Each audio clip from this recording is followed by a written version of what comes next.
ஒரு மத்தியில் ஆளுங்கட்சியாக இருப்பவர்கள் அவர்கள் கூட்டணி சேர்ப்பது அது பலமான கூட்டணியாக தான் நான் கருது. இன்னும் சொல்ல போனால் திராவிட முன்னேற்ற கழகம் வெகு சாதாரணமாக அந்த கூட்டணியை கருதி கொண்டிருக்கிறது நான் நினைக்கிறேன். திமுக தன்னை ஆளுங்கட்சியில் இருக்கிறோம், நம்மளுடைய கூட்டணி வலுவாக இருக்கிறது, காங்கிரஸ் கம்யூனிஸ்டுகள் இருக்கார்கள், விடுதலை சிறுத்தைகள் இருக்கிறார்கள், மற்ற கட்சிகள்லாம் இருக்குன்னு நினச்சிட்டு ரொம்ப ஆணவமாகவும் இருந்துட முடியாது. விஜய்க்கான ஒரு பெரிய வரவேற்பு இருக்கு, மறுப்பதற்கு இல்லை. அது வாக்காக மாறுமா அப்படிங்கிறத பார்க்கணும். திமுக அதிமுகவை எதிர்க்குது, அதிமுக திமுகவை எதிர்க்குது. நீங்க ரெண்டு பேர்ட்டையும் பேசுறீங்க அப்படின்னா இதுக்கு அவங்க விளக்கம் வேற சொல்றாங்க. நாங்க மட்டுமா அப்படி, எல்லாரும் தானே அப்படி. திராவிட முன்னேற்ற கழகத்துக்கு மிகப்பெரிய பாதிப்பை விஜய் அவர்களால் உருவாகும் என்று நினைக்கிறேன்.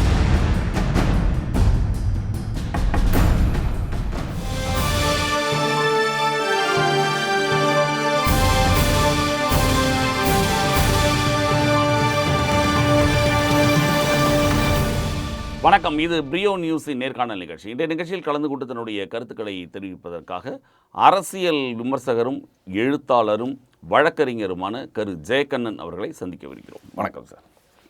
இந்த 2026 தேர்தல் நெருங்கி கொண்டிருக்கிறவர்கள் இன்னொரு சில நாட்கள், எனக்கு தெரிஞ்ச ஒரு 10-15 நாள் அறிவிப்பே வந்துடும் நினைக்கிறேன். இந்த நேரத்தில் 2 மாதங்கள் தான் இருக்குது. மே மாதமாக இருந்தாலும் 2 மாதங்கள் தான் இருக்குது. இந்த நேரத்தில் பல்வேறு கூட்டணிகள் மாறி மாறி இப்போ யார் தனியாக நிற்கிறா, யார் கூட்டணி நிற்க போகிறான்ற ஒரு குழப்பங்கள்லாம் இன்னும் இருக்குன்னு முடிவடையலை நேரங்கள் இருந்தாலுமே. இதில் 2 விஷயம் பார்க்க போனோம்னா, முதல்லேருந்து நம்ம எல்லோரும் நினைக்கிறது என்னென்னா, திமுக கூட்டணிங்கிறது மிகப்பெரிய வலுவாக இருக்குது, ஆரம்பத்தில் வலுவாக இருக்குது. அதிமுக கூட்டணி இப்போ உருவாகிருக்கு, பிஜேபி ஒருத்தராக சேர்ந்துட்டு இருக்காங்க. இன்னொரு சில கட்சிகள் நிலை தெரியலை, 1-2 சின்ன சின்ன கட்சிகள் நிலை தெரியாமல் இருக்குது. இந்த நேரம் நம்மெல்லாம் நினைத்தது போல் திமுக கூட்டணி வலுவாக இருக்கிறதா அப்படின்ற ஒரு கேள்வி இப்போ எழுது. ஏன் அப்படின்னா, உள்ளுக்குள்ள பல்வேறு சிக்கல்கள், பிரச்சனைகள் இருக்குது. காங்கிரஸ் பிரச்சனைகள் இருக்குது, விடுதலை சிறுத்தைகள் பிரச்சனைகளாக இருக்குது. என்ன நினைக்கிறீங்க நீங்கள்? நீங்களே சொன்னது போல் திராவிட முன்னேற்ற கழகத்தின் கூட்டணி என்பது கடந்த உங்களுக்கு 2 நாடாளுமன்ற தேர்தல்கள், ஒரு சட்டமன்ற தேர்தல், இப்போ வருவது பெரிய தேர்தலில் 4வது. அதாவது ஒரு கூட்டணி பார்த்திங்கன்னா, ஒரு தேர்தலை சந்தித்து வெற்றி பெற்றதுக்கு பிறகு பல அதிருப்தி குரல்கள் வரும், பல பிரச்சனைகள் வரும். ஆனால் அதையும் தாண்டி இந்த கூட்டணி என்பது 2019, 2021 சட்டமன்ற தேர்தல், அதற்கு பிறகு 2024 நாடாளுமன்ற தேர்தல், இப்போது சட்டமன்ற தேர்தல், இந்த 4 தேர்தல்களாக ஒரு எந்த விதமான பிரச்சனையும் பெரிய அளவில் வெளியில் தெரியாமல் அதை ஒரு ஒருங்கிணைத்து வந்ததே நான் மிகப்பெரிய சாதனையாக தான் நினைக்கிறேன். இது திராவிட முன்னேற்ற கழகத்தினுடைய தலைவராக இருக்கக்கூடிய திரு மு.க. ஸ்டாலின் அவர்களுடைய வெற்றியாகவும் நான் கருதுகிறேன். இல்லை, நீங்கள் சொல்கிறீங்க ஒரு வலுவாக இருக்குன்னு. அன்றைக்கு இருந்த நிலைமை இன்றைக்கி இருக்குதான்றது அதுதான். அதாவது முதல்ல காங்கிரஸ் எடுத்துக்குவோம். முதல்ல காங்கிரஸ் இன்னும் சரியான நிலைப்பாடு அவங்க எடுக்கலை. சொல்கிறோம் திமுக ஒன்று தான் இருக்குன்னு செல்வ பிறந்தகை சொல்கிறாரு. செல்வ பிறந்தகை சொல்லும் போதே மாணிக் தாக்கூர் வேறு சொல்கிறாரு. அதாவது ஒரு பேச்சு ஒரு குரலாக இல்லை. காங்கிரஸை பொறுத்தவரை போன தேர்தல் அப்படி இல்லை, கரெக்டாக இருந்தாங்க. அதாவது என்னன்னா, தேர்தலில் நம்ம கூட்டணி அவ்வளோதான் முடிஞ்சு போய், அதாவது கூட்டணி அமைக்க பேச்சுவார்த்தை கிடையாது. கூட்டணி இருக்கு. போன தடவை எப்படின்னா, கூட்டணி இருக்கு, எண்ணிக்கைக்கு பேச்சுவார்த்தை இருக்கும். ஆனா இந்த தடவை கூட்டணியை பற்றி அமைக்க பேச்சுவார்த்தைன்னு வரும்போது, குழு வைக்கும்போது அங்க சிக்கல் இருக்குன்னு புரியுது. அதாவது ஒரு முக்கியமான செய்தியை சொல்லிடுறேன். 2019 நாடாளுமன்ற தேர்தலில் இந்த கூட்டணி அமைந்த போது அது வெற்றி கூட்டணி. உங்களுக்கு தெரியும், ஒரு 2 தொகுதிகளை தவிர ஒரு 38 தொகுதிகளை வெற்றி, அதாவது ஒரு தொகுதி தான் மிஸ்ஸிங்னு நினைக்கிறேன், வெற்றி பெற்றது. அதன் பிறகு சட்டமன்ற தேர்தலையும் கூட பார்த்திங்கன்னா, அந்த நாடாளுமன்ற தேர்தலை ஒட்டிய பெரிய வெற்றின்னு சொல்லிட முடியாது. ஏன்னா எதிர்க்கட்சியாக உங்களுக்கு அண்ணா திராவிட முன்னேற்ற கழகம் 65 தொகுதிகள் பக்கம் அந்த கூட்டணி வெற்றி பெற்றது, ஜெயலலிதா இல்லாமலே. அது எடப்பாடியார் அவர்களுடைய தலைமையில் வென்றதாகத்தான் பொருள். எடப்பாடி மட்டும் சொல்ல முடியாது.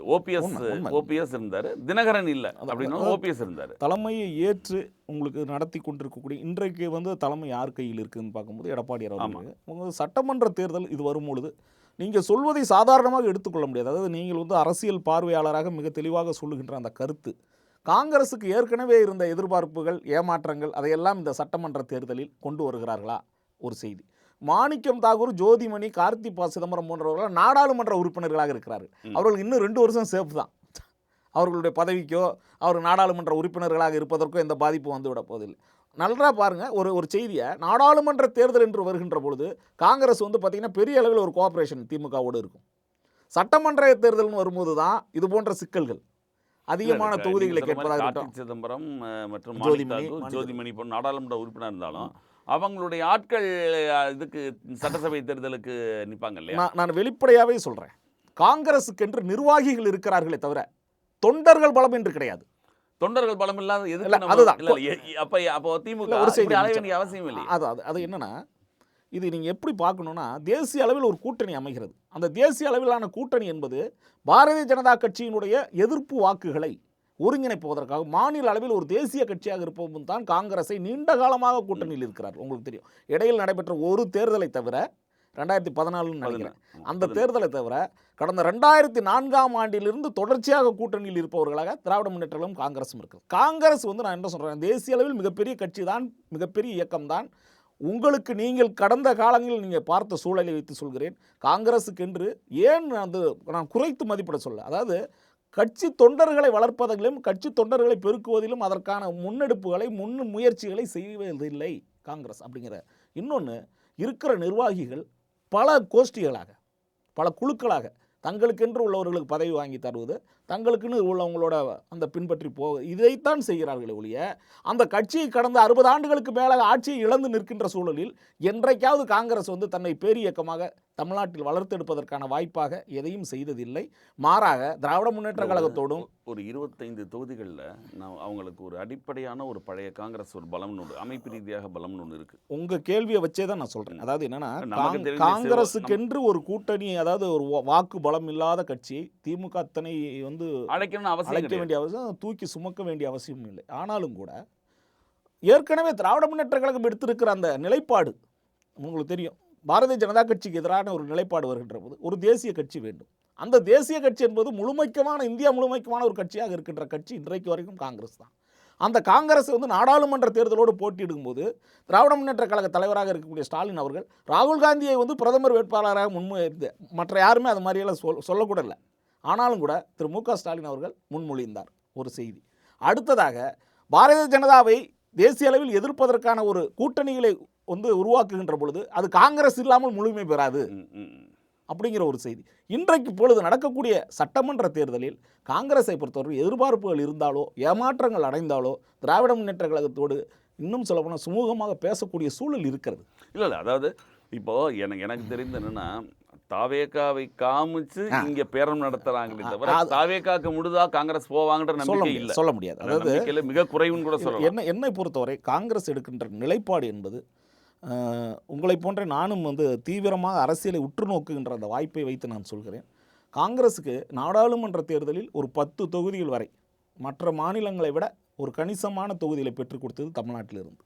இன்றைக்கு தமிழ்நாட்டில் உங்களுக்கு ஆளுங்கட்சியாக குறிப்பாக இனிமேல் தனித்த ஆட்சி அமைக்க முடியாது. ஆனாலும் கூட அதிகாரத்தில் பங்கு, ஆட்சியில் பங்கு என்று நீங்கள் சொல்கின்ற போது எந்த நிலையில் அதை எதிர்பார்க்க வேண்டும் என்றால், நீங்கள் கூட்டணி இன்னைக்கு முழுமை பெறும்போது நீங்கள் பழைய 2011 தேர்தல் மாதிரி 63 தொகுதிகள்லாம் வாங்கிட முடியாது. அன்றைக்கு கலைஞர் அவர்களிடம் 2G வழக்கை வைத்து பேரம் பேசி நீங்கள் செய்த அந்த மிரட்டல் வேலைகள்லாம் பொழுது செல்லாது. நான் தான் கேட்கணும், அப்போ 63 தொகுதிகள் பலமில்லாத காங்கிரஸுக்கு கொடுக்க வேண்டிய நிர்பந்தம் அன்றைக்கு இருந்தது. இன்னைக்கு சொல்றோம் இடியை வச்சும் ஐடியை வச்சும் அன்னைக்கு மத்தியில் ஆட்சியில் இருந்தவர்கள் காங்கிரஸ் சொல்லி முடிச்சார். திராவிட முன்னேற்ற கழகம் எப்போதுமே கூட்டணி அமைச்சிட்டா கலைஞரை மற்ற தலைவர்கள்லாம் சொல்ல, கூட்டணி அமைத்தால் அதை வலுவாக ஆதரவு கொடுப்பவர், எதிர்த்தாலும் எதிர்த்து களமாடுபவர் என்ற பெயர் கலைஞருக்கு உண்டு. அன்றைக்கு இருந்த 2011 தேர்தலில் உங்களுக்கு நன்றாக தெரியும், அங்கே மத்தியில் கூட்டாட்சி நடந்து கொண்டிருக்கிறது. ஆனாலும் கூட திராவிட முன்னேற்ற கழகத்து மேலே பல குற்றச்சாட்டுகளை காங்கிரஸ் வாயிலாகவே 2G வழக்கையெல்லாம் காட்டி உங்களுக்கு ஒரு அறிவாலயத்தில் தரைத்தளத்தில் மேலே பேசி கொண்டிருந்த சூழலெல்லாம் உண்டு. அது கடந்த காலம். இப்பொழுது பார்த்திங்கன்னா மத்தியில் காங்கிரஸ் ஆட்சி இல்லை. மத்தியில் இன்னும் சொல்லப்போனால் மிக பலவீனமான எதிர்க்கட்சியாக இருக்கலாம், ஆனால் பெரிய அளவில் உங்களுக்கு ஒரு 200 தொகுதிகளை வைத்திருப்பவர்களாக, ஒரு 250 தொகுதிகளை வைத்திருப்பவர்களாக இல்லை.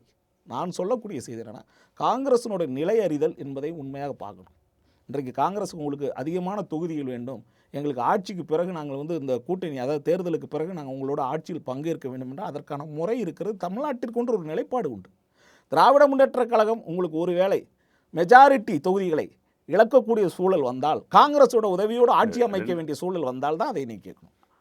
அப்போ ஒன்று வந்தது, வந்தது 2006ல். 2006ல் வந்தது இல்லையா? 2006ல் வந்தபோது ஆமா. 95 உறுப்பினர் மைனாரிட்டி தான் திமுக. 96 தொகுதிகள் 96 தொகுதிகள் காங்கிரஸோட ஆதரவோட தான் ஆதரவோட ஆட்சி அமைச்சாங்க. காங்கிரஸோடு கருணாநிதி மட்டுமல்ல, அவர்கள் அன்றைக்கு இருந்த பாட்டாளி மக்கள் கட்சியோட ஆதரவு கடிதம் இருந்தது. இல்ல அதான் கம்யூனிஸ்டுகளும் இருந்தார்கள். எல்லாரும் சேர்ந்து தான் ஆமா. 96 வச்சு ஆட்சி செய்ய முடியாது. அதனால தான் ஜெயலலிதா கடைசி வரைக்கும் மைனாரிட்டி திமுக தான் இல்ல, சொல்லுவாங்க. அதை கூட கலைஞர் வந்து நம்ம மைனாரிட்டிக்கான ஆட்சி தான், சிறுபான்மையினர் நலனுக்கான அது ஆட்சி அவர் என்று அரசியல் சொன்னாரு. வாய்ஜாலத்தில் சொல்லலாம். ஆனாலும் மைனாரிட்டி ஆனாலும் கூட 5 ஆண்டுகளை வெற்றிகரமாக அவர்கள் நிறைவு அது செய்தார். எல்லாமே கூட்டணி கட்சிகளை வைத்து. அப்படி இவங்க என்ன கேட்குறாங்கன்னா, இப்போ என்ன இவங்க நினைப்பாங்கன்னா, அப்போ கூட்டணியோட ஆதரவோட தானே ஆட்சி அமைக்க முடிந்தது. இல்ல, அன்றைக்கு அப்ப அந்த பலம் கூட்டணி இல்லையே. ஆதரவு தான். அதாவது கூட்டணி உங்களுக்கு அமைச்சரவையில் பங்கு இல்ல. அதுதான் சொல்றேன். அப்போ அமைச்சர்கள் பங்கு இல்ல. ஆனால் அப்போது வந்து கூட்டணி கட்சிகள் தேவைப்பட்டது ஒரு ஆட்சி அமைக்கிறதுக்கு. அன்னைக்கு இல்லைன்னா ரொம்ப சீக்கிரமா உடைஞ்சிருக்கும். இல்ல, அன்றைக்கு இருந்த தேர்தல் சூழல், அதாவது மெஜாரிட்டி அமைப்பதற்கான தொகுதிகள் தான் நின்னாங்க. அன்றைக்குமே வந்து இல்லை, திராவிட முன்னேற்ற கழகத்தை எதிர்த்து அண்ணா திராவிட முன்னேற்ற கழகம் வலுவான கூட்டணி அமைத்திருந்தது. அவர்களுமே 63 தொகுதிகள் வரை அன்றைக்கு வெற்றி பெற்றிருந்தார்கள். அன்றைக்கு அம்மையார் இருந்தார். அவர்கள் ஆளுங்கட்சியாக இருந்து வரும்போது எல்லாருமே உங்களுக்கு தெரியும், ஆளுங்கட்சியாக இருக்கும்போது ஒரு அதிருப்தி நிலவும். இப்போதே அந்த சூழலைத்தான் காங்கிரஸ் மற்ற கூட்டணி கட்சிகள்லாம் பயன்படுத்த நினைக்கின்றனவோ என்று நான் நினைக்கிறேன். ஆமாம், ஏன்னா அதில் என்ன அப்படின்னா, உங்களுக்கு இதில் முக்கியமாக காங்கிரஸ் ஆரம்பிச்சதுக்கப்புறம் இப்போ எல்லாருமே இப்போ நேற்று முன்னாள் பார்த்துருக்கீங்க, சரி கம்யூனிஸ்ட் 2 பேருமே என்ன சொல்கிறாங்கன்னா 6 தொகுதிகள் பத்தாது அப்படிம்பாங்க. இரட்டை இலக்கம் எவ்வளவு கொடுக்க முடியும்னு ஒரு 10 தொகுதி கூட இரட்டை இலக்கம் தானே உங்களுக்கு. 10 தொகுதின்னு போனா கூட இரட்டை இலக்கம். நீங்க 2 பேருக்கு 10 கொடுத்தீங்கன்னா விடுதலை சிறுத்தைகள் சும்மா இருக்கும். அவர்களும் கேட்பாங்க. அவங்களும் கேட்பாங்க. அதுலேயே 30 போயிடும். இல்லை, ஒரு கணக்கீடை மட்டும் நீங்கள் வச்சுக்கணும். அதாவது என்னன்னா, 234 தொகுதி தான் இருக்கு. 234 தொகுதியில் ஒரு கட்சி ஆளுங்கட்சியாக வர வேண்டும் என்றால் குறைந்தது 150 தொகுதிகளாவது போட்டியிட வேண்டும். 117 தொகுதிகள் உங்களுக்கு அந்த வெற்றிக்கானது 118 இருந்தால் தான் ஆட்சி அமைக்க முடியும். அப்படி ஒரு சூழலில் என்னை பொறுத்தவரை திராவிட முன்னேற்ற கழகம் ஒருவேளை கூட்டணி கட்சிகளுக்கு கொடுத்தால் கூட அதையும் உதயசூரியன் சின்னத்தில் தான் நிற்கும். அப்படிதான் சொல்றாங்க ஒரு சில கட்சி. ஆனாலும் கூட கம்யூனிஸ்டுகளையோ இல்ல, இந்த தடவை நீங்க காங்கிரஸ் யாரு இவங்களும் மதிமுக வந்து உதயசூரியன் நிக்க மாட்டேன்னு சொல்றாங்க. கமலஹாசன் டார்ச் எடுத்து தான் நிற்கிறாரு. அவரும் தனியா அப்படிதான் கேட்கிறார். அதாவது என்னன்னா, அந்த கூட்டணியை வருகின்ற கட்சிகளுக்கு கேட்கின்ற உரிமை இருக்கிறது. ஆனாலும் கூட திரு மு க ஸ்டாலின் அவர்களை பொறுத்தவரை இது ஒரு பலவீனமாக ஆகக்கூடிய வாய்ப்புகள் இருக்கு. அதாவது நம்ம எல்லாரும் வெளியில பார்க்கும்பொழுது வலுவான கூட்டணி நினைச்சோம். ஆனா தேர்தல் நெருங்க அது பலவீனமாக மாறுது. அதுல இன்னொரு முக்கியமான மாற்று கருத்து இல்லை. இன்னொரு முக்கியமான பிரச்சனை இப்போ வரப்போகிறதுன்னா, விடுதலை சிறுத்தைகளுக்கு வந்து பாமக உள்ள வந்ததுன்னா விடுதலை சிறுத்தை நிலை என்ன அப்படின்ற ஒரு கேள்வி. பாட்டாளி மக்கள் கட்சியை பொறுத்தவரை உங்களுக்கு தெரியும், ஏற்கனவே அன்புமணி தலைமையில் பாமக நேரடியாக பாமகன்னு சொல்ல முடியாது. ராமதாஸ் தலைமையிலான பாமக வருவதற்கான வாய்ப்புகள் இருப்பதாக சொல்கிறார். அது ஒரு ஏற்கனவே திருமாவளவன் சொல்லியிருக்கார். பாட்டாளி மக்கள் கட்சி ஒரு வேளை வந்தால் நாங்கள் வெளியே போவதற்கான வாய்ப்பு இருக்குது. இதில் இன்னொரு முக்கியமான செய்தியை நீங்கள் புரிஞ்சுக்கணும்னா, அண்ணா திராவிட முன்னேற்ற கழகம் பாரதிய ஜனதா கட்சியோடு இந்த கூட்டணி அமைக்கின்ற சூழல் வந்தது இல்லையா? இதை வந்து அவர்கள் வந்து ஓராண்டுக்கு முன்பாகவே அதை பண்ணதுனால இங்கே இருக்கக்கூடிய கூட்டணி கட்சிகளை லாக் பண்ணிட்டே நான் நினைக்கிறேன். யாரு? அண்ணா திராவிட முன்னேற்ற கழகம் ஓராண்டுக்கு முன்னாடியே உங்களுக்கு பாரதிய ஜனதா கட்சியோடு கூட்டணி அமைக்கின்ற போது, பாரதிய ஜனதா கட்சி இருக்கின்ற கூட்டணியில் சேர முடியாத கட்சிகள் சில இருக்கின்றன. உங்களுக்கு தெரியும், கம்யூனிஸ்டுகளோ விடுதலை சிறுத்தைகளோ அங்கே போய் சேர மாட்டாங்க.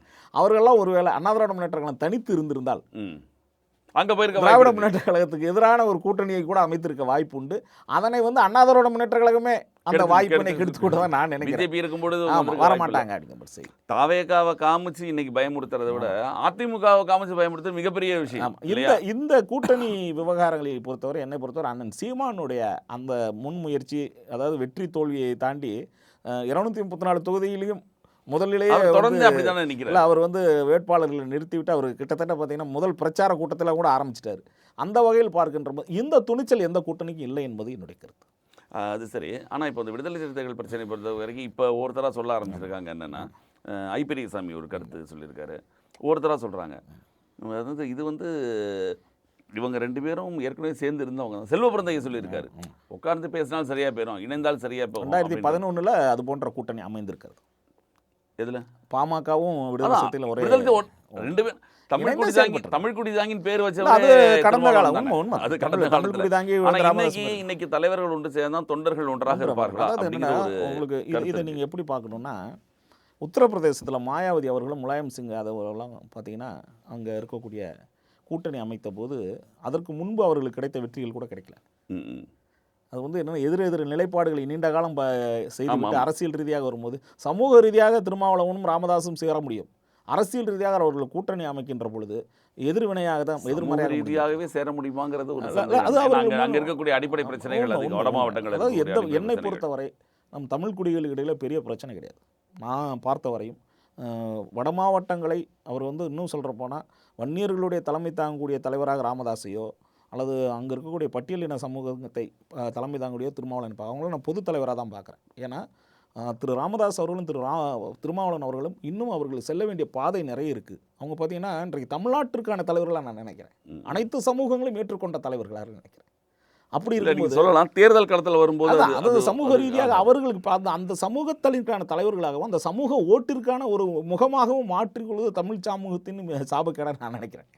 இல்லை அப்போ பார்க்கும்போது இப்போது திமுக கூட்டணியை பொறுத்த வரைக்கும் முக்கியமாக காங்கிரஸும் பிரச்சனை, விடுதலை சிறுத்தைகள் பாமகவுடைய நிலைமை என்னன்னு தெரியலை. இப்படி ஒருவேளை திமுக வந்து தேமுதிகவை எதிர்பார்க்குதுன்ற மாதிரி தகவலும் வருது. எங்கே போகிறாங்கன்னு தெரியல. அது ஒரு மிகப்பெரிய ஒரு அதில் உண்மையிலே ஒரு சினிமாவில் மிகப்பெரிய காமெடி. அவங்க இன்னைக்கு வரைக்கும் 2 பேர்ட்டையும் பேசுகிறாங்க. அது என்னன்னு புரியல, கான்செப்டே புரியல. இல்லை அவங்களுடைய அதாவது என்னன்னா இந்த நிலைப்பாடு ஏற்கனவே ராமதாஸ் செய்வார், உங்களுக்கு தெரியும். ஆமாம், கடைசி நேரம் வரைக்குமே அதை வந்து அந்த டெம்டேஷனை ஏற்றிக்கிட்டே இருப்பார். என்னன்னா ஒன்று திராவிட முன்னேற்ற கழகத்தோடு ஒரு பேசிக்கிட்டே இருப்பாங்க ஒரு குழு, அண்ணா திராவிட அதை வெற்றிகரமாக நடத்துவார் அவர். அந்த மாதிரி தேமுதிக நினைக்கிறேன். தேமுதிக அன்றைக்கு இருந்த கேப்டன் என்ன அரசியல் நிலைப்பாடுங்கிறது புரியல, தவறானது. அது கொள்கை ரீதியாக நம்ம எடுக்க முடியாது. திமுக வந்து அதிமுகவை எதிர்க்குது, அதிமுக திமுகவை எதிர்க்குது. நீங்கள் 2 பேர்ட்டையும் பேசுறீங்க அப்படின்னா இதுக்கு அவங்க விளக்கம் வேற சொல்றாங்க. நாங்கள் மட்டுமா அப்படி, எல்லாரும் தானே அப்படி? இல்லை, எல்லாரையும் நம்ம சொல்லிட்டு இருக்க முடியாதுல்ல. அதாவது என்னை பொறுத்தவரை அப்படி பார்த்தா நாளைக்கு திமுகவும் அதிமுகவும் கூட கூட்டணி அமைச்சிட்டு போகலாம். அதுக்கு என்ன செய்ய முடியும்? அது ஒன்றும் பண்ண முடியாது.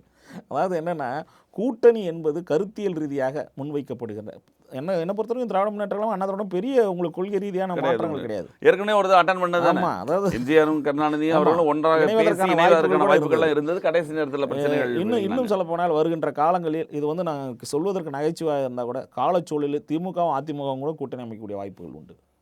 ஏன் அப்படின்னா பாரதிய ஜனதாவுடைய ஒருவேளை வேறு மாதிரியான திட்டங்கள் இருந்தாலோ இல்லை மற்ற கட்சிகள்லாம் தொடர்ச்சி. நான் என்ன சொல்கிறேன், நாளைக்கு வந்து திமுகவும் அதிமுகவும் உட்காந்து பேசுனாங்கன்னா எதுக்கு மற்ற கட்சிகள்லாம் நம்ம 2 பேருமே கூட்டணி அமைச்சிட்டு போகலாம்? இல்லை, பொதுவாகவே இது வரைக்கும் தமிழக அரசியலில் ஒன்று இருந்தது என்ன அப்படின்னா, இவங்க 2 பேரை தவிர யாரும் 3வது ஆள் உள்ள விட மாட்டாங்க. ஏன்னா எவ்வளவு ஊழல் குற்றச்சாட்டுகள் எல்லாம் சொல்கிறாங்க. ஆனால் இந்த ஆட்சி வந்தோன்னா அந்த ஆட்சி எந்த ஒரு நடவடிக்கை எடுக்கவே மாட்டாங்க. இது இதோட அண்டர்ஸ்டாண்டிங் கூட சொல்லலாம். ஏன் 5 வருஷம் அவ்வளோ பேசினாங்களே, கொடநாடு இல்லையே, என்னாச்சு? எத்தனை ஜெயலலிதா அம்மையாருடைய இது இறப்பு சம்பந்தமான மர்மம் சொல்லி அந்த வழக்கு என்னாச்சுன்னு தெரியல. இது போன்ற அண்ணா திராவிட முன்னேற்ற கழக அமைச்சர் முன்னாள் அமைச்சர்கள் மீது பெரிய அளவில் நடவடிக்கை கிடையாது. இது வந்து அப்படி இது வந்து எப்படின்னா திராவிட முன்னேற்ற கழகம் அண்ணா திராவிட முன்னேற்றத்துக்குள்ள ரகசிய டீலிங்கான்னு கூட நம்ம கேட்கலாம். இதே நாளைக்கு அதிமுக வந்தாலுமே திமுக அமைச்சர்கள் எல்லாம் சொல்லத்தான் செய்வாங்க. ஆனால் வருமானன்றது சந்தேகம். அதனால தான் ஒரு கொடியில் பூத்த 2 மலர்கள் தான் அவங்க 2 பேரும், ஒன்றும் பெரிய இது. அப்போ நான் என்ன கேட்குறேன்னா, இப்போ விடுதலை சிறுத்தைகள் இந்த இவ்வளோ பிரச்சனைகள் இருக்கும் பொழுது ஒரு பலவீனமாக தான் இருக்குது, இன்னும் முழுமையை அடையவில்லை. இந்த பக்கம் பார்க்க போனோம்னா இது எப்படி நினைக்கிறீங்க? இதை பொறுத்த வரைக்கும் அதிமுக கூட்டணி நீங்கள் சொன்ன, அதாவது இன்னொரு விஷயம் நீங்கள் சொல்கிற மாதிரி அவங்க 2 பேருக்கு மிகப்பெரிய கொள்கை வித்தியாசம்லாம் கிடையாது. அதிமுகவுக்கும் பிஜேபிக்கும் அது கொள்கை சார்ந்த கூட்டணி மாதிரி தான். யாருக்கு இல்லை, அவங்களுக்கு எல்லாரும் கடவுள் நம்பிக்கை இருக்குது. யாருமே கடவுள் பகுத்தறிவெல்லாம் அங்கே பேசுறது கிடையாது. எம்ஜிஆர் காலத்துலேருந்து அதெல்லாம் அவங்க வந்து அந்த பெரிய அளவில் பகுத்தறிவையோ இல்லை தீகாவினுடைய கருத்துக்களை ஏற்றுக்கொண்டது கிடையாது அவங்க. அதனால தான் திமுகலேருந்து கொஞ்சம் வேறுபடுறது அண்ணா திராவிட முன்னேற்ற கழகம். அதாவது என்னென்னா ஆமானா ஆமாம். இன்னொன்று அண்ணா திராவிட முன்னேற்ற கழகத்தை வந்து பார்த்திங்கன்னா திமுகவுடைய ஆட்சியில் நடப்பது போன்ற அட்டூழியங்களையும் அடக்குமுறைகளையும் செய்ய மாட்டார்.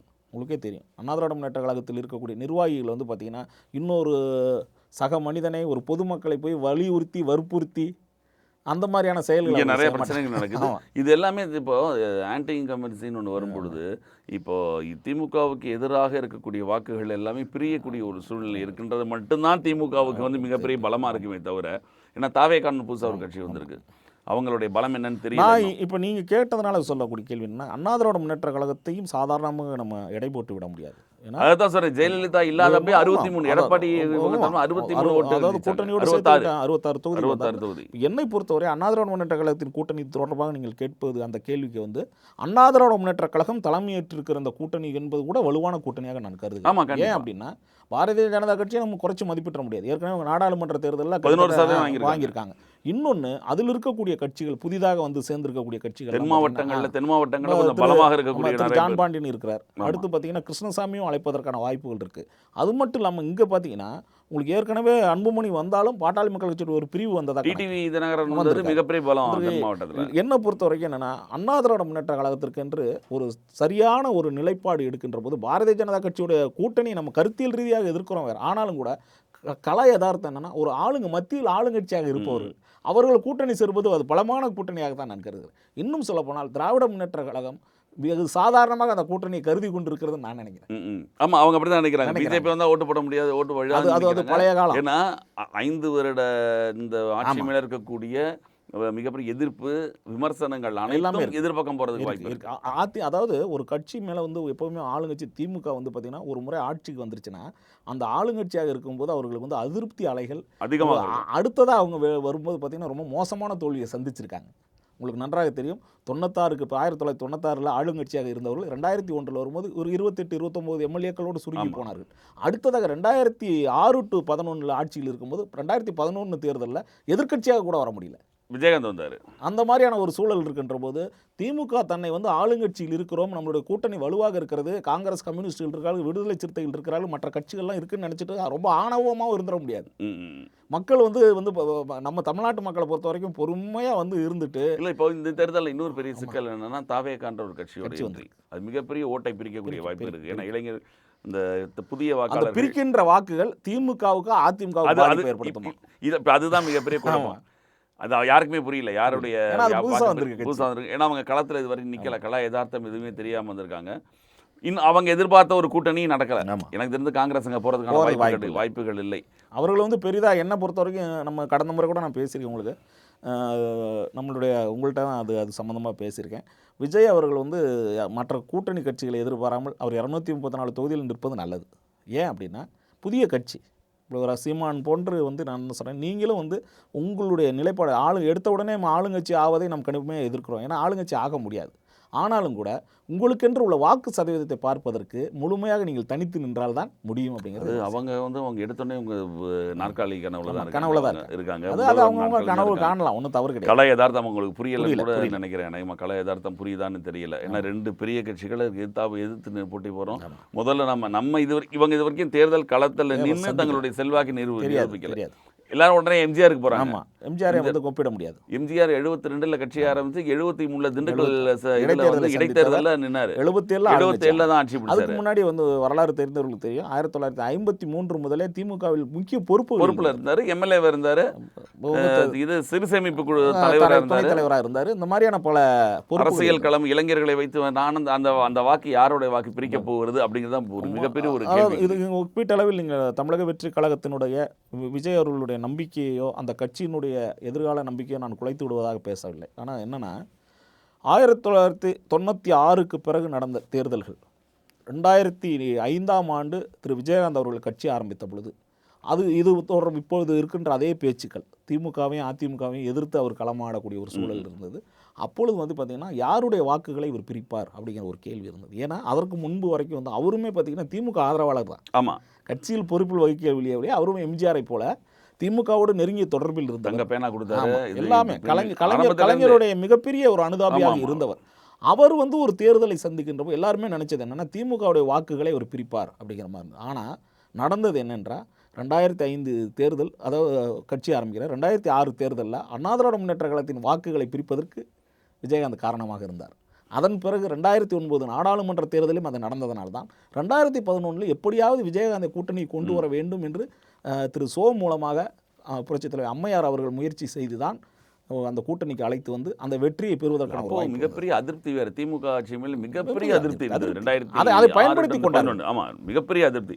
எப்படி 91-96 அதிமுக ஜெயலலிதா ஆட்சியில் இருந்த அதிருப்தி மாதிரி 2010 திரைத்துறையெல்லாம் மொத்தமாக கைவசம். ஒருவேளை நம்ம ஒரு பேச்சுக்காக, அதாவது அரசியல் ரீதியாக நடக்கக்கூடிய நிகழ்வுகளை பார்க்கின்ற போது நீங்கள் சொல்ல மாதிரி, அதாவது ஒருவேளை திமுகவுடைய எதிர்ப்பு வாக்குகளை வந்து உறுதியாக பெறக்கூடிய ஒரு சூழல் இருக்குது அண்ணா திராவிட முன்னேற்ற கழகத்துக்குன்னா விஜயோடு பேசி அவர்களையும் கூட்டணிக்கு அமைத்திருந்தால், ஒருவேளை பாரதிய ஜனதா இல்லாமல் விஜய் வந்து அண்ணா திராவிட முன்னேற்ற கழக கூட்டணி அவர்களுக்கு வந்து யார் முதலமைச்சர் துணை முதலமைச்சர் அடுத்து அதுதான் பிரச்சனை. அங்கே 2 பேருமே முதலமைச்சர் வேட்பாளர் அங்கே அது சொல்ல வரேன். அதாவது என்னென்னா வாக்குகள் பிரியாமல் யார் ஏன்னா என்னை பொறுத்தவரைக்கும் இந்த முறை நான் கருதக்கூடியது வாய்ப்பு என்னென்னா திராவிட முன்னேற்ற கழகத்துக்கு மிகப்பெரிய பாதிப்பை விஜய் அவர்களால் உருவாகும் என்று நினைக்கிறேன். ஏன் அப்படின்னா இதுவரைக்கும் பார்த்தீங்கன்னா சிறுபான்மையினர் நலன், ஆமாம், அந்த ஓட்டு ஃபுல்லாக பிரியும், கிறிஸ்தவர்களுடைய வாக்குகள் வந்து விஜய்க்கு போவதாக சொல்கிறாங்க. நான் வந்து இது விஜய் வந்து கிறிஸ்தவர் என்ற அடிப்படையில் நான் சொல்லல. திமுகவுக்கு எடுக்கும் போதே உங்களுக்கு 14% ஓட்டு முதல்ல மைனாரிட்டி ஓட்டு வந்துருது. அவங்க தான் வரும். எப்பவுமே எப்பயுமே 14+1 தான். இஸ்லாமியர்கள் கிறிஸ்தவர்களுடைய வாக்குகள் 14+1 தொடர்ச்சியா தான். அது இந்த தடவை வருமானது சந்தேகம் தான். இளைஞர்கள் வாக்கு, பெண்கள், இந்த புதிய தலைமுறை வாக்காளர்களுடைய பெண்கள் வாக்கு ஃபுல்லா விஜய்க்கு போற மாதிரி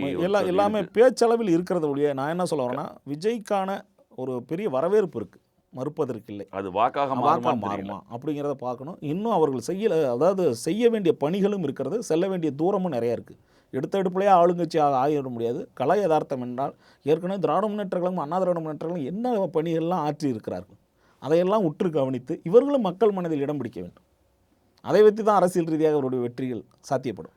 அது அவங்க எந்த அளவுக்கு அவங்க யோசிக்கிறாங்க தெரியல. ஏன்னா அந்த கள நிலவரம் போக போக நமக்கு தெரிய ஆரம்பிக்குது. ஏன்னா கூட்டணிகள் அவங்க எதிர்பார்த்த கூட்டணிகள் அமையலை. அவர் முதல் மாநாட்டிலேயே ஆட்சியில் அதிகாரத்தில் பங்குன்னு சொன்னார். அப்படியும் வந்து சரியான கூட்டணி இன்னும் அமையலை. பெரிய எனக்கு காங்கிரஸ் போகிறதுக்கான யாருமே உங்களுக்கு புதிய கட்சிகளை வந்து தலைமையேற்று போக மாட்டாங்க. இதே மாதிரி தான் அவர் விஜயகாந்த் கூட நினைச்சார். 2006 தேர்தலில் தனிச்சு தான் நின்று அவர் மட்டும் ஜெயிச்சாரு. ஆனால் 10% ஓட்டு வாங்கினார். 10.45 வாங்க அவர் ஒரு வெற்றி பெற்றார். பல தொகுதிகளில் வந்து திராவிட முன்னேற்ற கழகம், அண்ணா திராவிட முன்னேற்ற கழக தோல்விக்கு காரணமாக இருந்தார். இப்போ அதே மாதிரி தான் ஆக போகுது. இப்போ எப்படி மக்கள் நல கூட்டணி ஒன்று ஆரம்பிச்சு திமுகவோட தோல்விக்கு ஜெயலலிதா காரணமாக ஆகினாங்களோ அது மாதிரி இப்போ விஜய் வந்து உங்களுக்கு தெரியும் நல்லா. உங்களுக்கு தேர்தல்கள் என்பதே உங்களுக்கு பரமபத விளையாட்டு தான். கூட்டல் கழித்தல்கள் இந்த மாதிரி பகடைக்காயை உருட்டி ஆளக்கூடியது தான் அப்படின்னு சொல்லுவாங்க. அந்த அடிப்படையில் பார்க்கின்ற போது நடக்கின்ற தேர்தல் கணக்குகள், தேர்தல் கூட்டணிகள், நிலைப்பாடுகள் ஒவ்வொன்றும் மாறிக்கிட்டு இருக்குது. ஆனால் எப்பொழுதுமே ஒரு கவிதையை போல எப்பொழுதுமே தேர்தலில் அந்த பிரதிநிதிகள் வெற்றி பெறுகிறார்கள், மக்கள் தோற்கிறார்கள் என்ற அடிப்படையில் இந்த கூட்டணிகள் என்பது எதன் அடிப்படையில் முடிவாகிறதோ ஆனாலும் கூட மக்களுக்கான தலைமையாக ஒரு ஆட்சி தலைமையாக உருவாக வேண்டும் என்பது நம்முடைய கருத்து. பார்ப்போம். இன்னும் 2026 தேர்தல் நெருங்கி கொண்டிருக்க வேலை இன்னும் பல்வேறு கூட்டணிகள் சிக்கல்கள் தீர்க்கலாம், தீராமல் போகலாம். பல்வேறு கட்சிகள் 15-20 நாட்கள் உங்களுக்கு எல்லாம் முழுமையாக தெரியும். அப்புறம் கலைஞர் மீண்டும் பேசும் நிகழ்ச்சியிலிருந்து கலந்து கொண்டு தங்கள் மேலான கருத்துக்களை தெரிவிப்பதற்கு நன்றி.